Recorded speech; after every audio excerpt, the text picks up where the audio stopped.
A ketogenic diet will turn your body into a fat-burning machine. Let's liken it to a campfire. To build a fire, you can use 3 different fuel sources. You have your kindling, your logs, and your coals.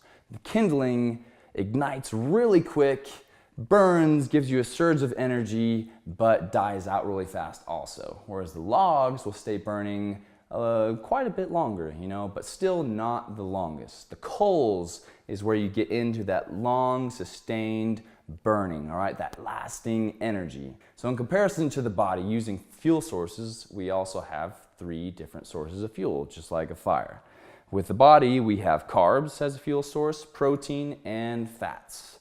The carbs is like the kindling for the campfire, but in our body, the same thing. The carbs, we eat them, we digest them, they give us this surge of energy, spike in our blood sugar, but then what do? They drop us back down. So we get these ups and downs in our moods and in our energy, all the above. Whereas the protein, like the logs, will stay burning a little bit longer, give us a little more energy, but still not the best fuel source overall, not for that lasting effect.